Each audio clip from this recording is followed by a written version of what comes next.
네, 이변은 없었습니다. 지난 13일이었죠. 대만에서 열린 총통 선거에서 이 당당히 총통으로 당선이 되었습니다. 누가? 라이칭더가.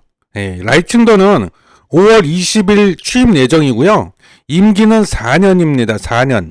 그리고 한 번 중임이 가능합니다.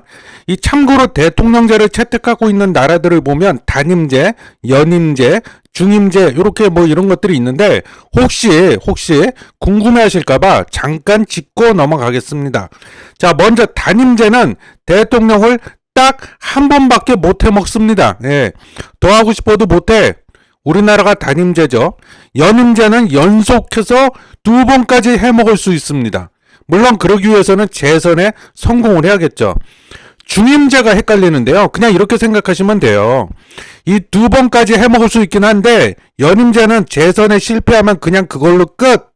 중임제는 재선에 실패해도 나중에 또 대선에 나와서 당선이 되면 한 번 더 해먹을 수 있다는, 대표적인 예가 미국 트럼프에 해당이 되겠죠. 2016년 처음 대통령이 되었다가 2020년 대선에서 바이든한테 개박살 나가고 졌다가 올해 또 대선에 나오지 않습니까?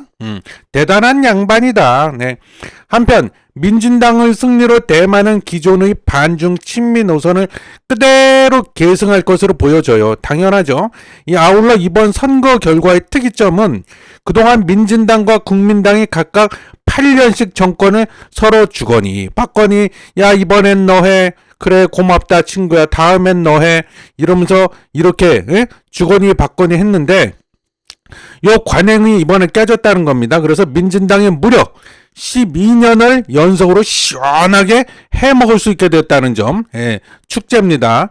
이 점이 의미하는 바는 뭘까요?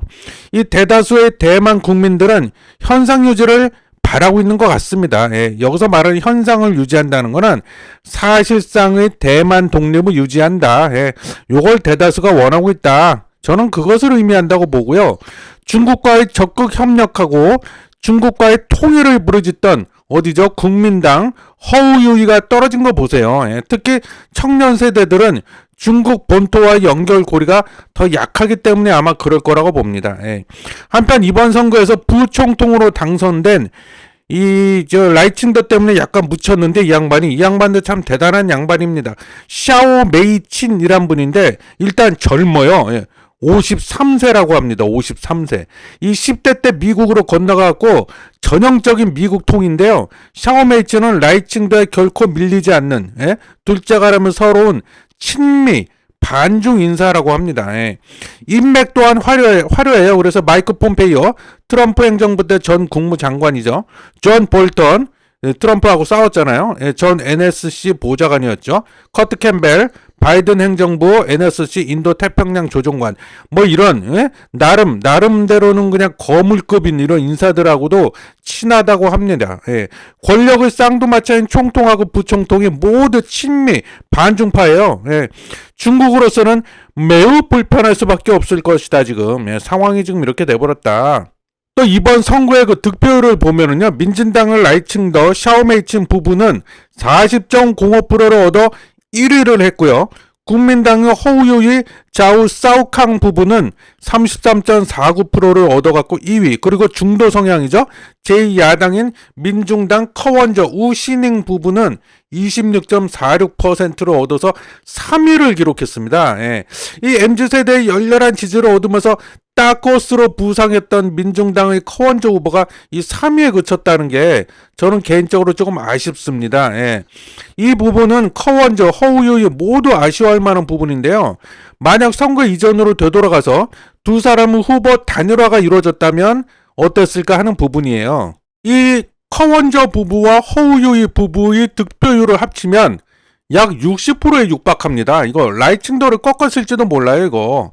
그러나 안타깝게도 두 사람의 단일화 협상은 여론조사 조건 뭐 이런 것들을 두고 이제 서로 의견이 달랐던 거예요. 그래서 이견을 보여갖고 결렬이 되고 말았었죠. 예, 아쉽습니다. 하지만 커언조 후보는 이번 선거를 통해서 얻은 게 많습니다. 진짜 승자라고 봅니다. 저는 무엇보다 대만 정계에서 이 무시 못하게 됐어요. 이 양반을 이제 그 존재감이 엄청 커졌다는 겁니다.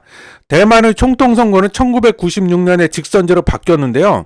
그때 이후로 민진당, 국민당이 아닌 둘이 다 해먹었었어요. 그동안 그저 서로 주거니 받거니 하면서 이 민진당, 국민당이 아닌 제3의 정당이 20% 이상의 득표율을 기록한 것은 이번이 처음이에요. 이번이 처음, 사상 최초. 사실 민주주의 국가에서 말로는 뭐 민주주의라고 하지만 대부분은 거대 양당이 번갈아가면서 서로 주거니 받거니 하면서 다 해먹고 있지 않습니까? 우리나라는 국민의힘, 민주당, 그리고 미국은 공화당, 민주당 서로 이렇게 둘이 번갈아가면서 해먹잖아요. 제3의 정당은 그냥 들러리인 경우가 대부분이라고 보여집니다. 대부분이라고 해도 과언이 아니야. 그냥 들러리예요, 들러리. 예? 뭐 캐스팅 보트를 쥐지 않는 이상은. 이번 선거의 총 투표율은 71.8%가 나왔는데요. 이것은 2020년 실시된 선거 때 투표율 74.9%에 못 미쳐요. 예, 투표율이 아쉽습니다. 하지만 또 한편으로 생각해 보면 그 2020년 때 총통 선거 때 투표율이 74.9%는 뭐 그럴 만도 했습니다. 사실 그때 뭐 홍콩 문제도 있었고 여러 가지로 뭐 그래서 이제 우리 서로 투표하자 서로 동료도 있었고 분위기가 좀 그랬어요 그때는. 예. 뭐 아무튼 한편 동시에 치러진 입법위원 우리로 치면 이제 국회의원인데 요 선거 결과를 보면은 민진당이 51석을 국민당이 52석을 민진당이 국민당이 한 석이 모자라네요. 예. 그리고 민중당이 8석을 무려 8석을 가져갔습니다. 이번에. 예. 아까 존재감 얘기했었는데 와 이렇게 되면 이게 민중당이 캐스팅 보터가 된 거예요. 그래서 앞으로 큰 소리 떵떵 치겠네 이제. 예.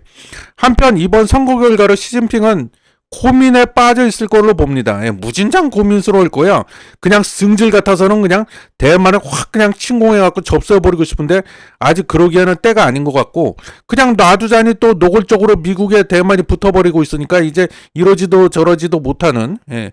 그렇다고 또 아무 액션도 안 취하자니 뭔가 보여줘야 되는데 이 중국을 따르는 꼬북 나라들이 있잖아요. 꼬북 나라들이 거기한테 체면이 안 설 것 같아. 뭐 저래 이러겠죠 이제 뭐 아무 행동도 취하지 않네 이러면서 사견입니다만 중국은 분명 무슨 짓거리를 하기는 할 것입니다. 분명히 안 할 수가 없어요. 체면도 있기 때문에. 그래서 이 무슨 짓거리를 하냐 구체적으로 보자면 군사적으로 압박하고 경제적으로 압박을 병행할 것이라고 봅니다. 예, 군사적으로도 대만을 압박하고 경제적으로도 대만을 압박하고 즉 심심하면 한 번씩 대만 해협에서 무력 시위 군함 뭐 이런 거 전투기 막 동원해가지고 군사적인 긴장감을 끌어올려갖고 대만을 길들이려고 할 거예요. 예. 예를 들면 2022년도에 그렇게 했잖아요. 벌였던 대만 해협 봉쇄훈련 같은 거 이거 또한 대만산 농수산물, 기계로 자동차 부품 등의 관세 감면을 중지하거나 요걸 뛰어넘어갖고 그냥 고유의 관세를 이빠이 됐으네 그냥 때려버리는 등의 강도 높은 경제 보복을 할 수도 있습니다. 예.